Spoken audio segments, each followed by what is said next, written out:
안녕하세요. 뉴스와 사람들입니다. 윤석열은 전두환 발언에 대한 비판이 커지자 이렇게 밝혔지요.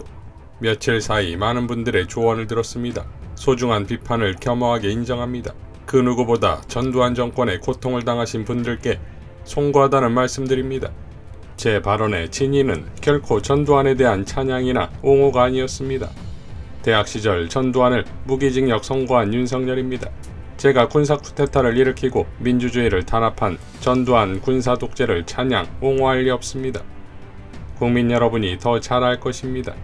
그러나 독재자의 통치 행위를 거론한 것은 옳지 못했습니다. 발언의 진위가 왜곡되었다며 책임을 돌리는 것 역시 현명하지 못했습니다. 정치인이라면 자기 발언이 늘 편집될 수 있다는 생각까지 해야 한다는 지적을 받아들입니다. 대통령은 무한 책임의 자리라는 사실을 마음에 깊이 새기겠습니다. 정치인의 말과 행동의 무게를 다시 한번 깨닫는 계기로 삼겠습니다. 원칙을 가지고 권력에 맞설 때는 고집이 미덕일 수 있으나 국민에 맞서는 고집은 잘못입니다. 저의 부족함을 지적해주신 모든 분들께 감사드립니다. 더욱 세심하게 살피겠습니다. 국민과 소통하고 공감하면서 어제보다 더 나은 정치인이 되겠습니다. 정권교체라는 대의는 제 개인만의 사명이 아닙니다. 국민의 열망입니다. 그 열망을 짊어진 사람답게 늘 경계하겠습니다. 라고 밝혔습니다. 자, 그런데 이 글을 작성하기 전날 밤 윤석열이 자신의 SNS에 사과를 잡고 있는 돌 사진을 올린 것이 또 문제가 됩니다. 게시물에는 성렬이 아가는 조금의 갈등도 없이 양손 가득 사과를 움켜쥐고 바로 입에 갖다 대기 시작했대요. 하지만 안타깝게도 얼굴만큼 큰 사과를 베어 물 수가 없었어요. 그런데 참 이상하지요. 성렬이 형은 지금도 과일 중에 사과를 가장 좋아한답니다. 라고 작성했습니다. 대단하지요. 이에 대해 조국 장관은 이렇게 밝혔습니다. 윤석열, 전두환 찬양 발언 후 사과 요구받자 인스타그램에 자신이 사과를 쥐고 있는 돌잡이 사진을 올렸다. 성렬이 형은 지금도 과일 중에 사과를 가장 좋아한답니다. 라는 문구와 함께 어처구니 없다. 유승민 캠프는 다음과 같이 논평했습니다. 죽어도 사죄는 못하겠다는 윤석열 후보님에게 전두환 정권 옹호 발언에 대한 사과 요구에 어제 사과를 잡는 돌잡이 사진을 SNS에 올려 국민을 조롱했고 오늘 오전엔 유감을, 오후엔 마음이 거북하다는 송구 단어를 선택했습니다. 100번 양보의 윤석열 후보님 발언이 전두환 정권 옹호가 아니었다 합시다. 대신 한번 생각해 보시기 바랍니다. 윤 후보님 가족이 독재자에 살해됐습니다. 그리고 세월이 흘러 대통령이 되겠다는 한 사람이 돌연 말합니다. 그 독재자는 윤 후보님 가족 살해한 것만 빼면 정치를 잘했다고. 어떻게 하시겠습니까? 저 같으면 그 말한 후보를 가만두지 않을 겁니다. 그 사람이 속한 정당도 존립할 수 없도록 저주할 겁니다. 윤석열 후보님의 가장 큰 잘못은 뭐가 잘못인지조차 모르고 있는 것이고 국민의 상식적인 비판에도 비상식적 고집으로 끝까지 기싸움하고 있는 것입니다. 당 후보가 되는데 어차피 못 받고 있는 호남 지지는 버려도 된다는 심산이라면 윤 후보님으로는 절대 정권교체 못합니다. 정치를 배우기 전 대한민국 국민 기본 상식부터 배우기 바랍니다.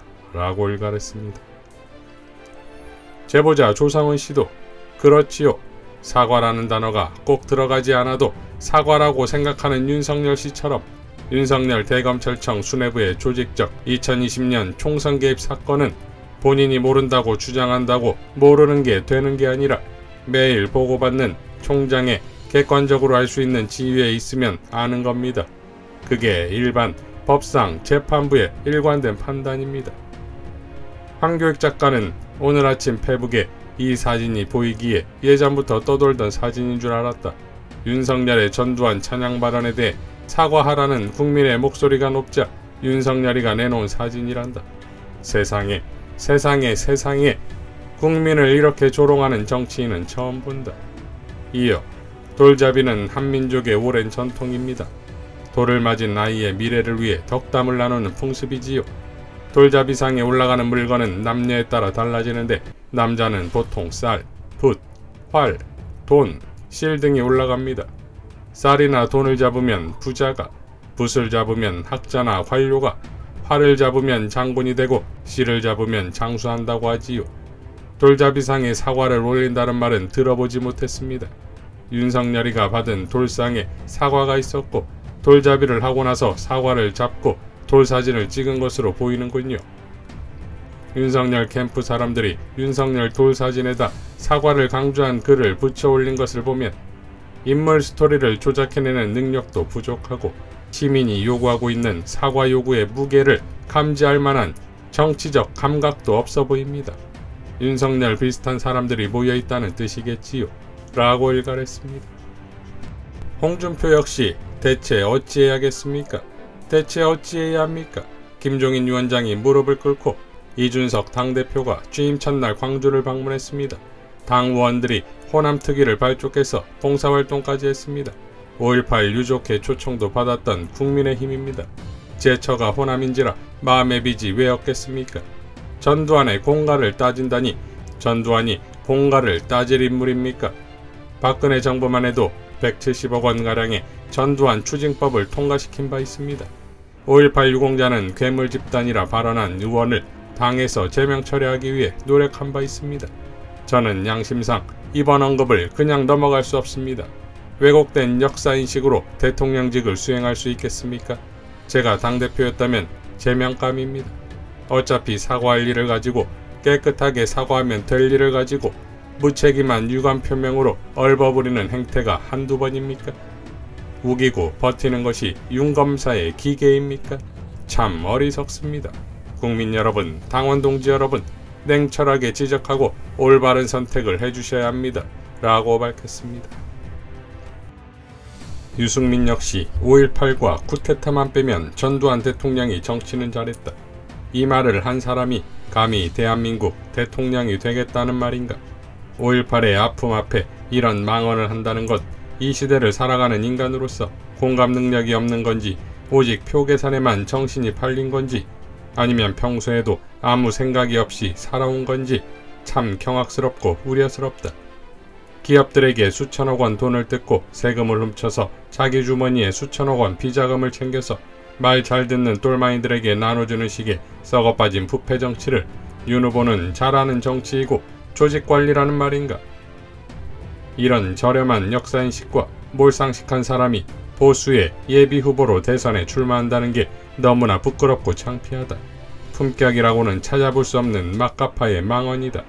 이러고도 공정과 상식을 말하고 부정부패 척결을 말할 수 있나? 국민에게 사과하고 사퇴하는 게 나라를 위해서도 본인을 위해서도 불행을 막는 유일한 길이다.